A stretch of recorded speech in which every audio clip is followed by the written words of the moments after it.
Hello students, I cordially welcome you all back to this session. I have been here to deal with the rest part of your story Oru Manushan here and today. Let's see what our previous session was all about.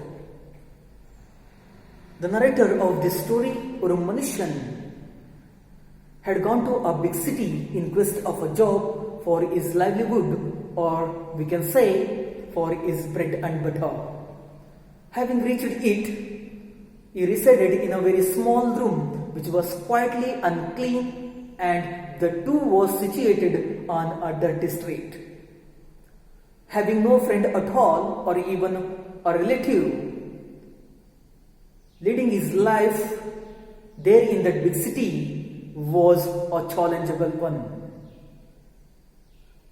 To live his life very comfortably in such a big city, as much as he could, he took a profession on himself, that was teaching English to some migrant laborers from 9:30 to 11 in the night. Who were those migrant laborers is that they were the daily wagers who were assigned to carry their works on a certain area, moved from their native place to this big city, as our narrator did earlier in seeking a job. He taught them to write addresses in English. Why? Because is that writing or learning to write and addresses in English was taken into consideration as a great education there. It was highly valued by the people of that big city.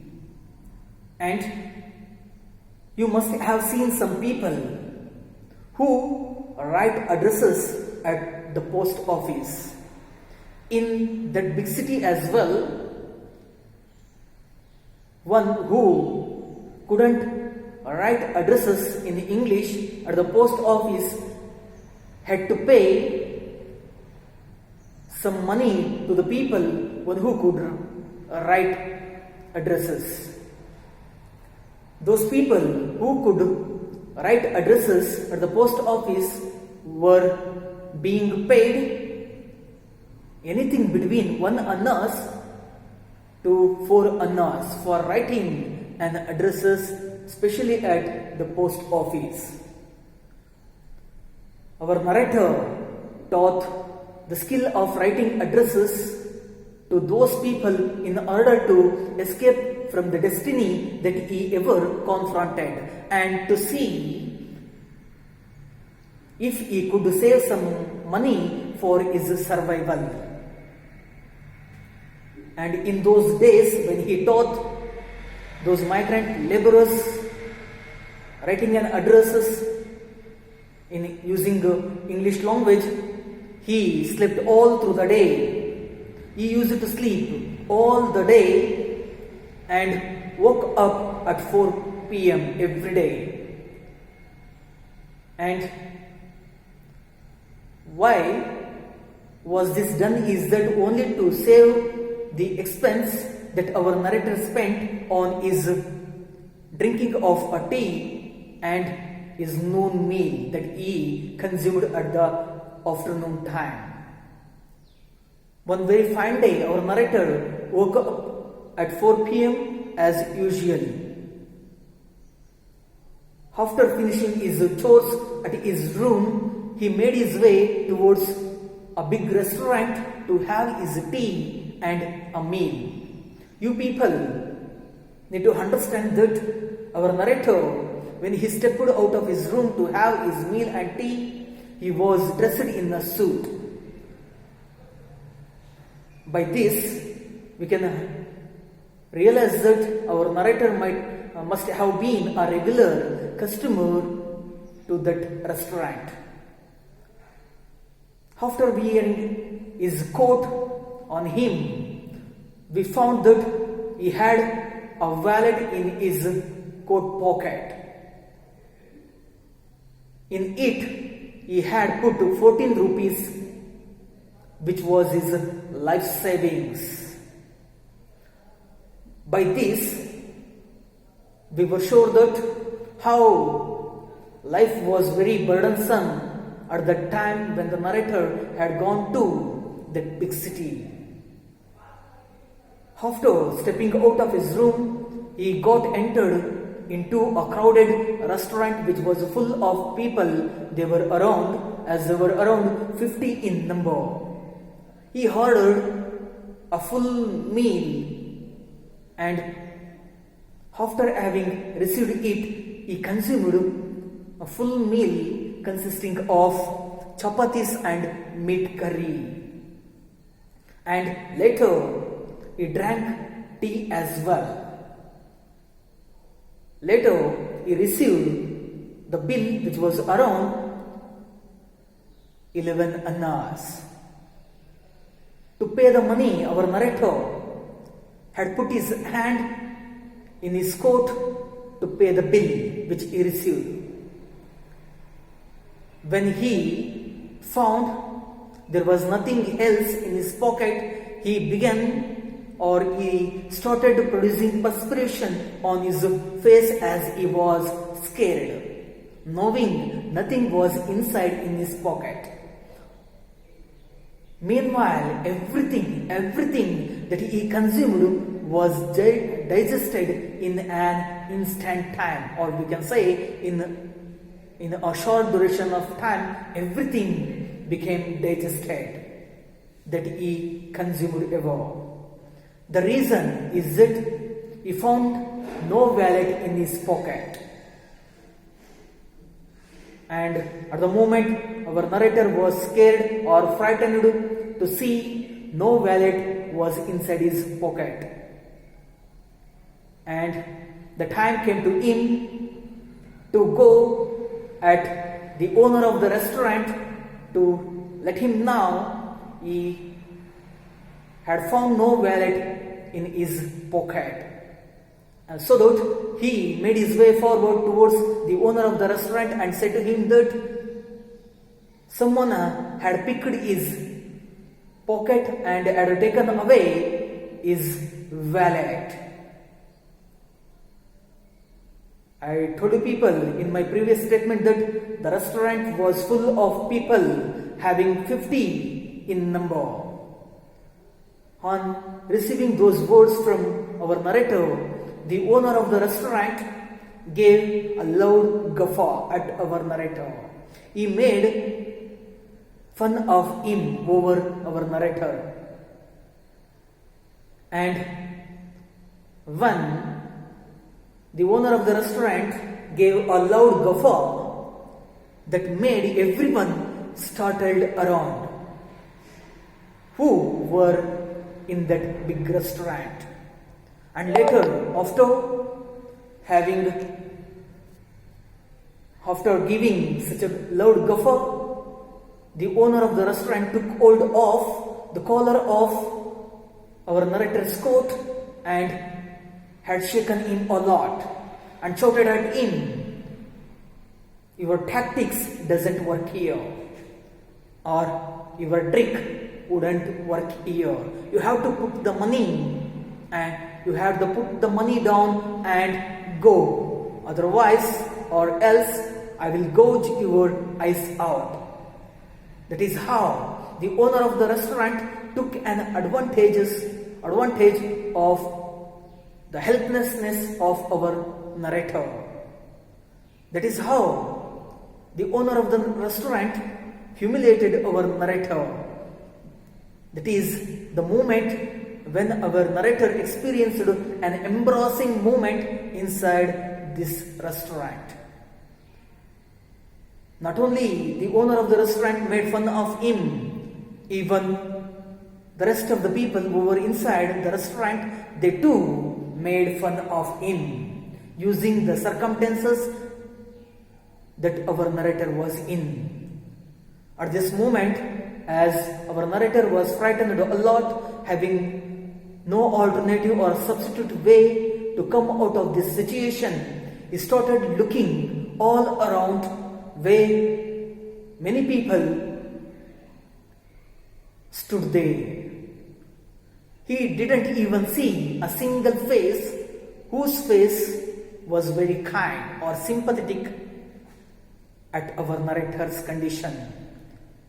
Each face in that big restaurant was looking like hungry wolves, which was a dangerous animal. Likewise, each face among all those 50 people was looking like hungry wolves. And after having no alternative at all, as he made sure that he couldn't do anything, he decided to let his coat be there at the hotel only, and he wanted to convince the owner of the restaurant by saying that let my coat be here and I would go to my home and allow me to bring some money to pay.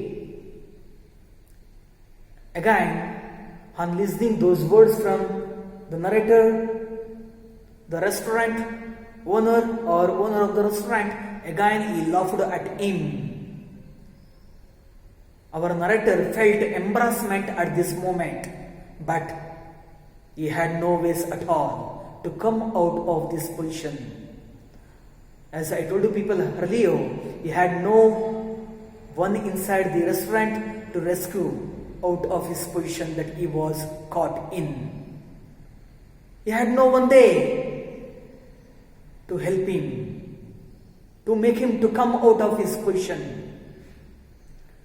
And later, the owner of the restaurant agreed with what our narrator said to him. And finally, the owner of the restaurant took an advantage of the situation and asked our narrator to remove his coat. And he wanted his coat to be there on his table. On hearing his words, our narrator, he followed the words of him and removed his coat. Again, the owner of the restaurant didn't stop asking him. He continuously asked our narrator to strip him. That's what we call, he wanted to strip our narrator to go out of this restaurant. Again, the owner of the restaurant asked our narrator to remove his or take off his shirt as well. Having no alternative at all, our narrator, he followed the same suit, or we can say he followed the words of the owner of the restaurant and got rid of his shirt as well, as he did it earlier with his coat. Again, the owner of the restaurant,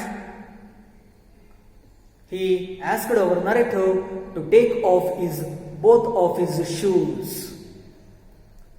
At this moment, our narrator, he took off both of his shoes. Finally, the owner of the restaurant, he asked our narrator to take off his trousers. Trousers in a sense is pant.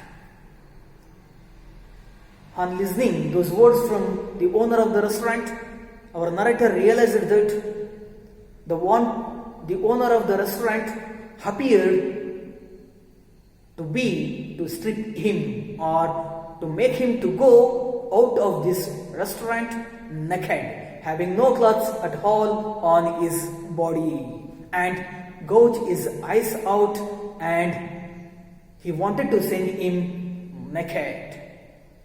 This was soon realized by our narrator. When he was asked to strip or remove his trouser, he said to him that he had nothing at all underneath. He had no bit of cloth. underneath his trouser. On hearing, everyone who was around 50 in number laughed at our narrator.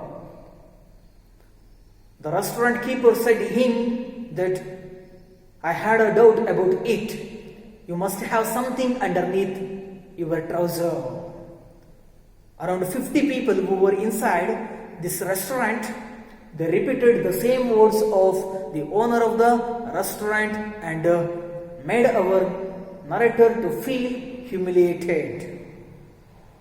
This is the point that I stopped teaching you people. Let's make our way forward from the very next paragraph where we can see our narrator's hands refuse to remove his clothes or especially his trouser. If anyone is in that position, he would do the same thing. How can one live his life losing his respect in the society? The same thing that our narrator confronts or faces in that big restaurant. Our narrator, having no way at all, he couldn't do anything at this position. He was caught in that crisis. He couldn't easily come out of this situation. Both of his hands are being shivered. They are trembled.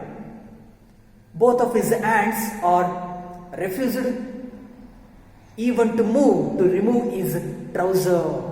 As I told you people, how can one live in the society losing his decorum or his respect in the society?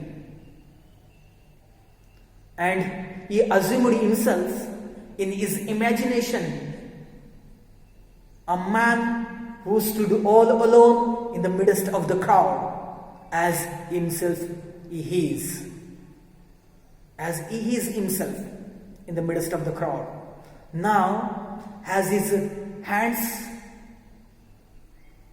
refuse to move even a bit to strip his trouser,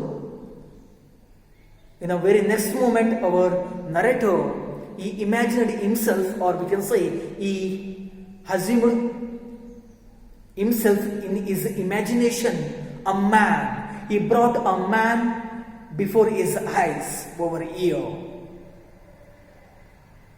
At this moment, he brought a man before his eyes who stood all alone in the midst of the crowd as he is.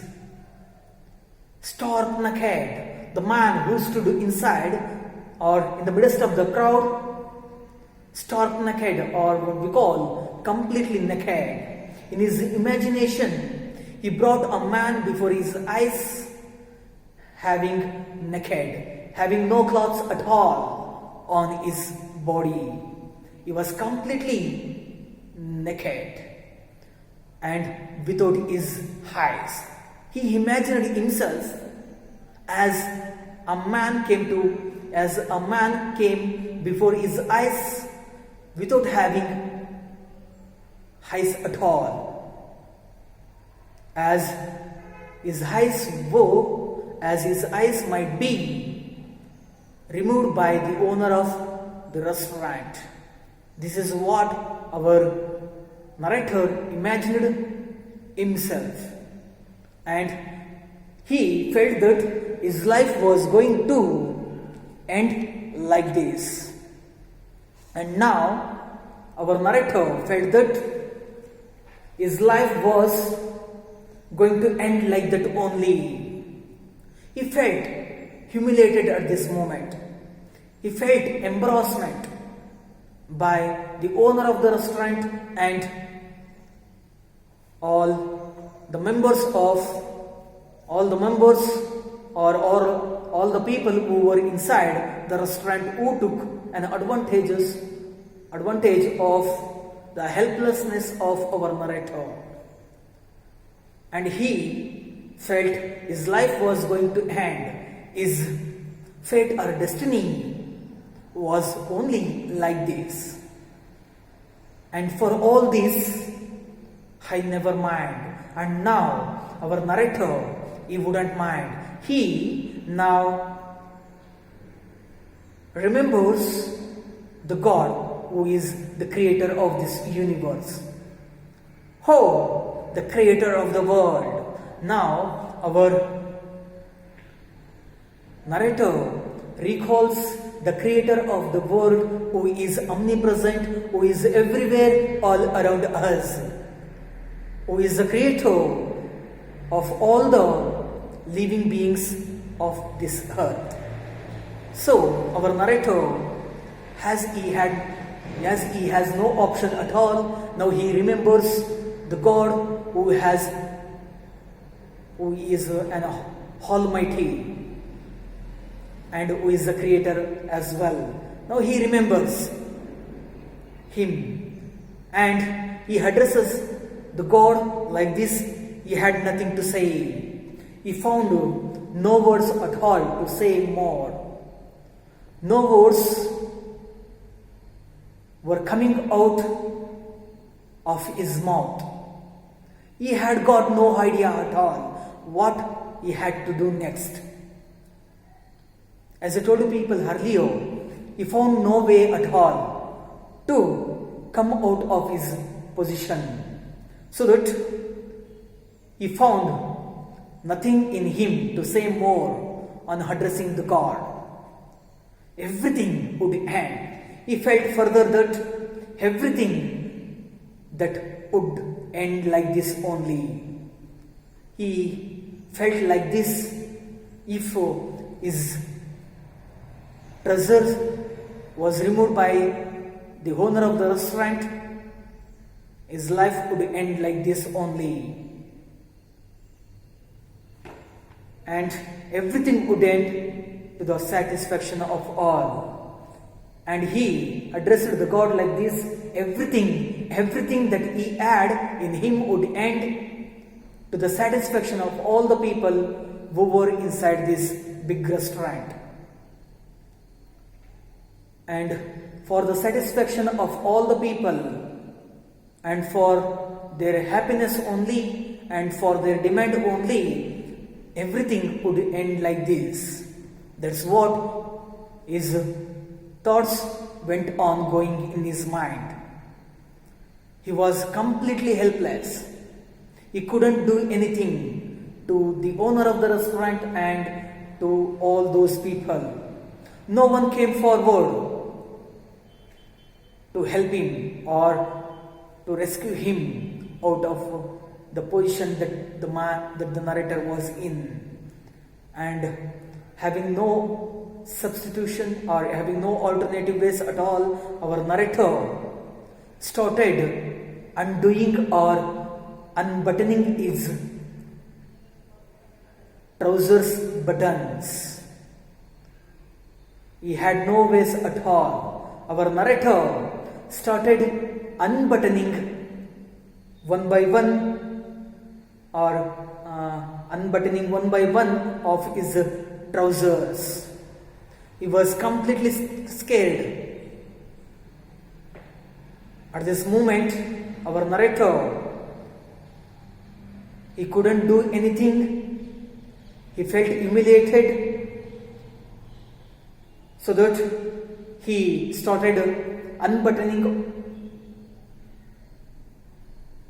of his trousers. Then, at the moment when he started unbuttoning, he heard a voice coming out from one of the directions. And here, our narrator, when he started removing his trouser, he had heard a voice coming out somewhere else. A voice came over there. A stranger's voice was heard by the narrator at the moment when he started unbuttoning of his trousers. What was that sound, or what was the sound, and what was our narrator? What did our narrator hear? Is that I shall pay the money. You stop unbuttoning your trouser. I shall pay the money. That was the sound coming out from the direction of the restaurant. Everyone turned in the direction of the voice. At the moment when all the people who were inside that big restaurant, they paid their attention towards the voice where they heard it from. So each one of them turned their whole body towards the direction where they received it from. Even our narrator turned his attention towards the voice that he heard it from. And here what we get to see is that in the very next paragraph we get to see the physical description of a stranger, one who came over there in that restaurant to rescue the life of our narrator. Here the physical descriptions of that strange man is revealed to the readers. Here what do we get to see is it a fair complexioned man. There stood, there in a sense, the voice where it was coming from the direction of that restaurant. There stood a man who was completely or quietly fair complexion. In a sense, the man who stood there all alone saying, "Stop unbuttoning your trouser, I shall pay the money for the food that you consumed." The man who stood there was quietly fair complexioned. In a sense, he was the fair in a sense light color that the stranger have on his physical surface of his body. Fair complexion in a sense, the color, complexion or the color of the skin that this stranger have on his body. That here, what we get to see is that the man who stood there, he has had a fair complexion over his body. The color complexion of his skin was very light in color and 6 foot tall. The man who stood there, he was all around 6 foot tall in his height. He was such a man. He has had such a great height. He has had such a great personality. With a red turban and white trousers. The man who made a noise there, which is saying that I shall pay the money for eating or consuming the food in this restaurant. He had tied a red turban, a red colored turban was tied on his head, and white trousers. As I told people earlier in one of my previous statements, trouser is a pant was worn by the stranger. He sported a handlebar mustache. Here, what do we get to see is that he sported a handlebar. A handlebar in the sense is mustache. Mise, what we call it in Kannada. It has gone up onto his chin. That's what we call mustache. Handlebar, with a pride manner, having pride in him, his mustache has gone towards up. That's what we call. He sported a handlebar mustache. His mustache has grown towards up of his face. That's what we call mustache. And he has had blue eyes. The color of his eyes were blue. This is the physical description of the stranger who came over there to rescue the life of our narrator. Blue eyes were quite common at this place, at this big city. Everyone who was the inhabitant of this big town had blue eyes. They had possessed blue eyes. All those people who were the residents of this big city had blue eyes. That was the nature of the physique of the people who resided at this big city.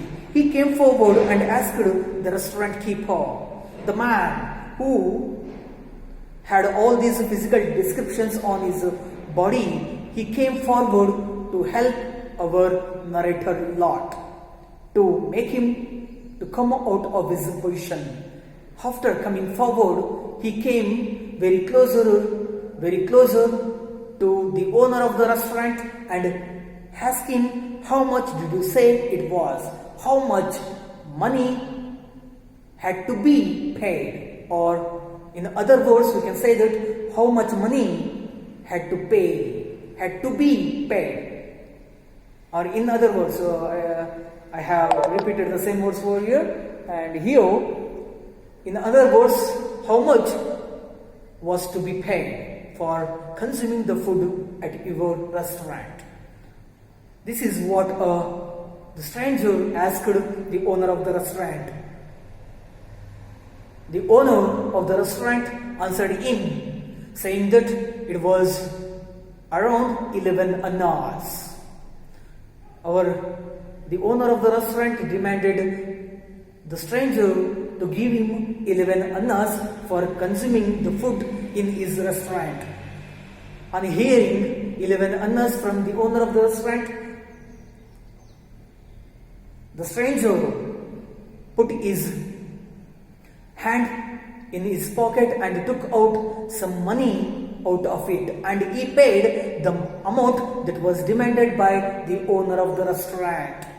And later, after paying the money that was demanded by the owner of the restaurant, the stranger turned towards our narrator, where he stood all alone, simply looking at the stranger when he was paying the money that was demanded by the owner of the restaurant, and said, "Put on your clothes."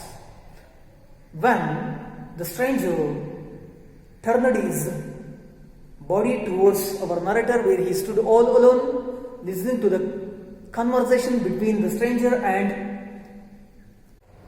he sported a handlebar mustache. At the moment when the stranger came forward to help our narrator out of his bad plight, he felt very proud of him having been there before our narrator. So he simply touched his mustache that he had grown. Here, handlebar mustache is a broad mustache worn long and curled up at the both sides. Mise, what we call it in Kannada, and had blue eyes. The residents who lived their life in that big city had blue eyes in them. They inherited these blue eyes even when they were born. This is the typical characteristics of the people of that big city. Blue eyes were quite common at this place. Again, we have seen the same thing over here, as I told people earlier. The typical characteristics of the inhabitants of that big city was having blue eyes in them. It was seen everywhere, having blue eyes. The people of that locality had been left with blue eyes. It was usually seen all across that city. He came forward and asked the restaurant keeper. The stranger thought of helping our narrator to take him out of his miserable circumstances, so that he put his foot forward to help our narrator by paying the money that had to be paid to the owner of the restaurant, so that he made his way forward and came closer to the owner of the restaurant, where he sat down and asked the restaurant keeper. After approaching the owner of the restaurant, he asked him, "How much did you say it was? How much money was to be paid for consuming the food at your restaurant?" That's what he asked to pay the bill that was to be paid to the owner of the restaurant. 11 annas. Having asked a question by the stranger, the owner of the restaurant gave him an answer saying that 11 annas had to be paid. He paid the amount on listening to those words produced by the owner of the restaurant. The stranger put his hand in his pocket to pay the bill and took out some money out of his pocket and he paid the amount. He turned to me and said, after paying the amount, he turned his whole body towards our narrator, where he stood all alone listening to the conversation between the restaurant keeper and the stranger. He turned to him and said, Put on your clothes."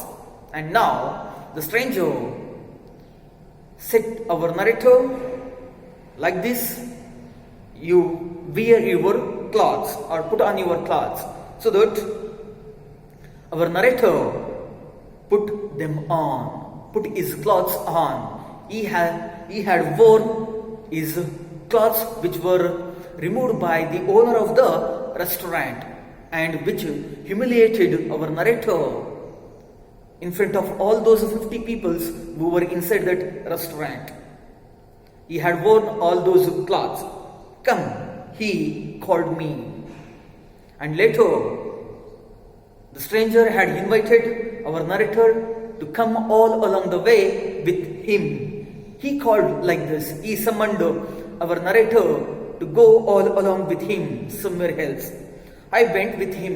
After being called, without having any second thought who definitely he was, our narrator made his way forward to go all along with him, and he had gone with him. Did I have words to express my gratitude? He felt very helpless at the moment when his clothes were removed by the owner of the restaurant. Though the restaurant was full of people, there was none who had shown their sympathy towards our narrator. No one had shown even a bit mercy towards the miserable circumstances of our narrator. But there was a man who stood tall, who was around 6 foot tall, came forward and rescued the life of our narrator, so that our narrator felt very happy seeing the man who came forward to save his life, so that he felt himself like this. He asked himself like this, did he ever have words to show his gratitude or thankfulness towards the man, towards the narrator, towards the stranger who came forward to save his life? And he felt very thankfulness towards our stranger over here. I told him, you have done a good deed. Now, the narrator, when he thought to show his thankfulness, he told the stranger like this, he had done a good deed by helping him. The great work had been done towards our narrator by rescuing his life and put his life out of the danger, so that he had shown his gratitude towards our stranger. Though he didn't express his gratitude using his words, he simply was quite telling nothing to the stranger. He had enough gratitude inside, deep within his heart inside. I haven't seen a finer man. Now, our narrator feels himself like this. He hasn't seen ever such a fine man ever before in his life. Such a man he was, who helped to come out of his miserable circumstances. Having heard these words from our narrator, the stranger laughed at him. He laughed at our narrator, having heard those words from him. That is, he had done a very good job, or what we call is that he had done a very good deed. What's your name? Now, he asked, the stranger asked our narrator to know more about him. Who was he indeed? By asking him what's his name. I told him my name and where I came from. Our narrator, after being asked a question who exactly he was, he told the stranger who he was, which means he told him what was his name and where had he come from. And this basic information was provided by our narrator to the stranger. I asked the man his name. It was his turn. It was the narrator's turn to ask his name. So that our narrator, without making a second thought, he asked the stranger his name. He said, I have no name. The stranger, on listening to the question of our narrator, he said he had no name at all. He had been left with a no name, which means here, by this we come to know the fact that the stranger doesn't want to let his name to our narrator.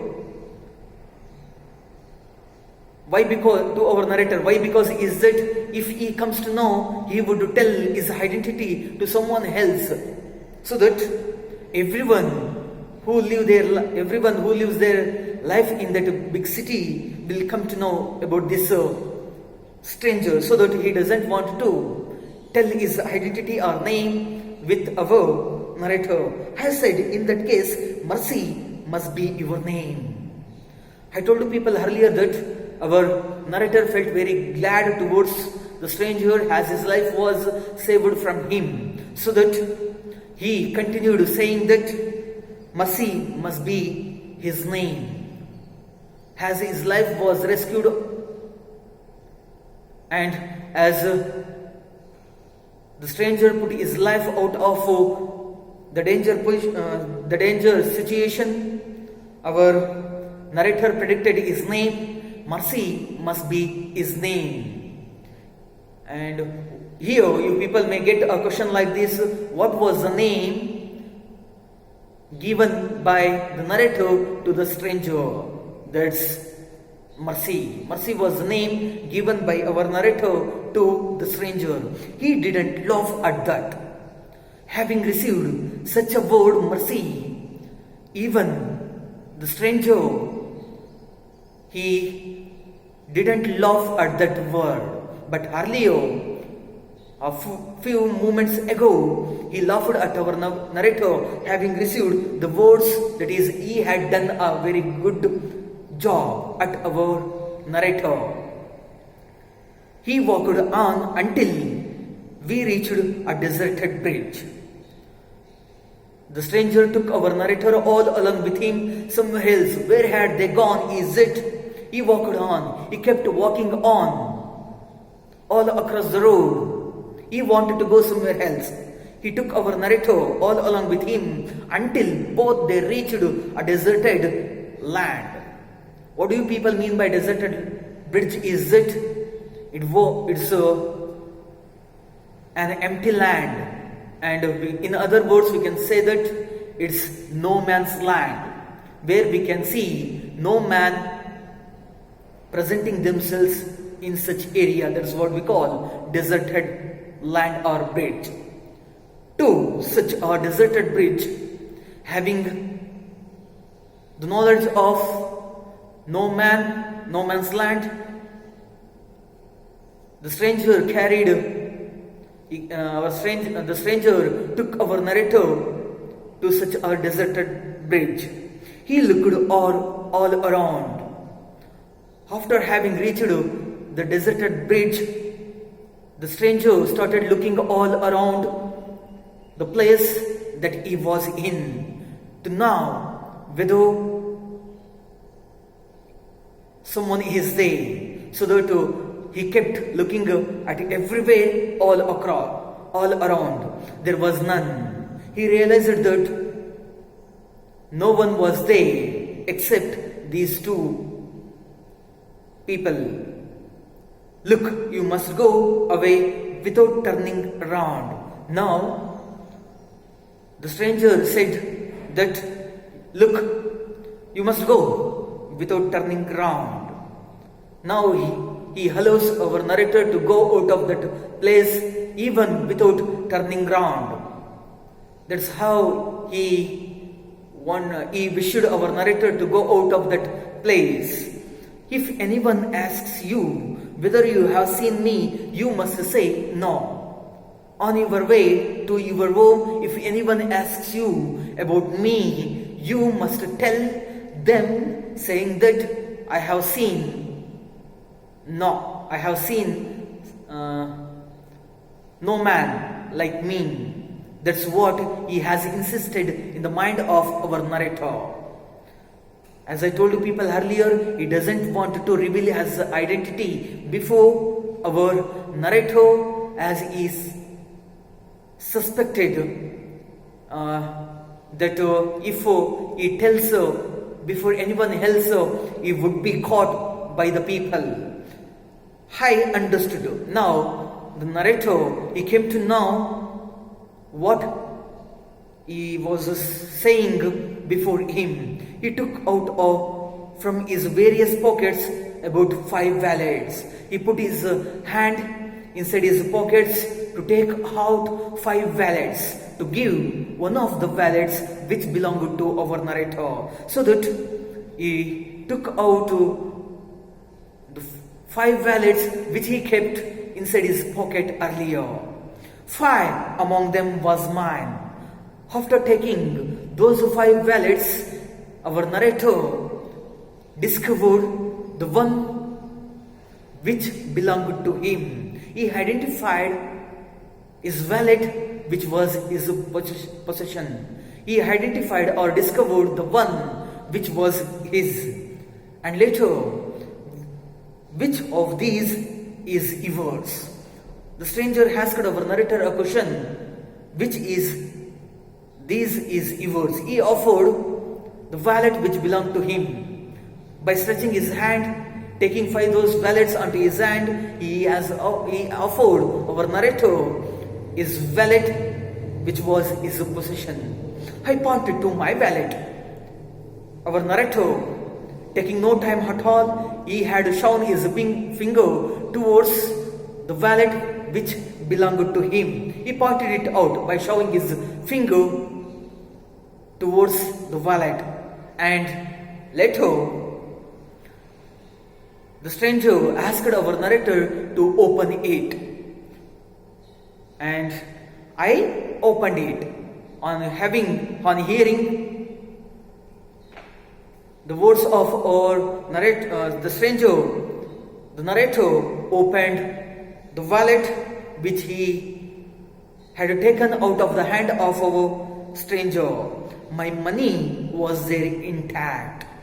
Even though the stranger was a man who had stolen the wallet, in fact, in the restaurant, the money which was kept by our narrator, it was still there inside the wallet.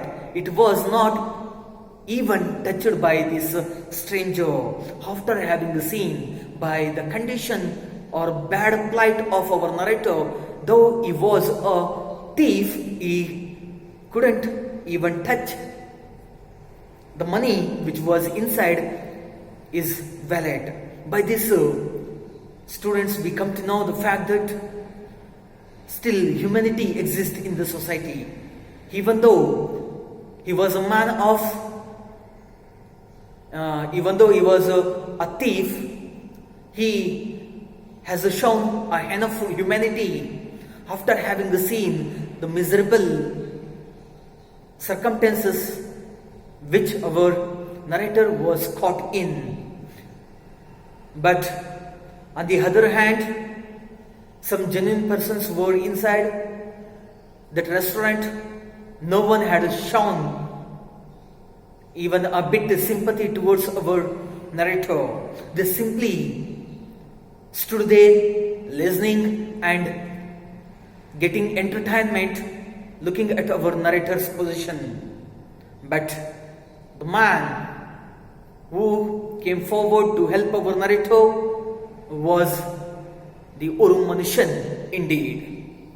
I put it in my pocket.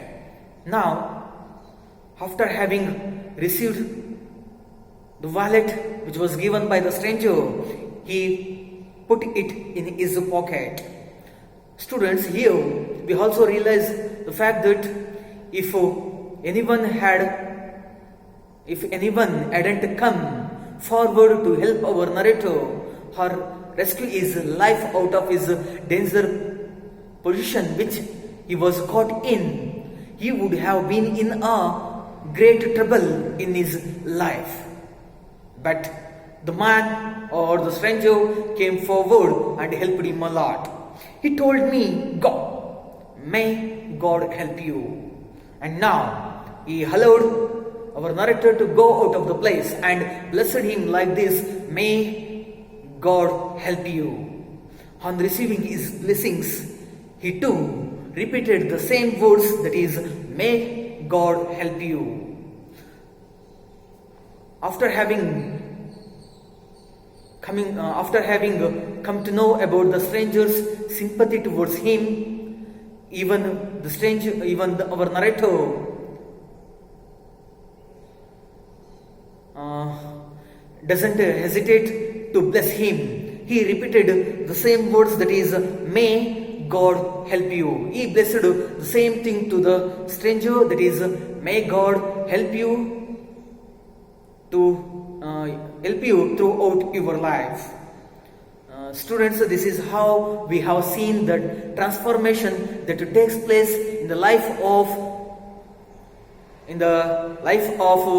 the thief who has stolen the wallet which belongs to our narrator. This is how we can also observe how humanity exists in this society, even it is full of evil things.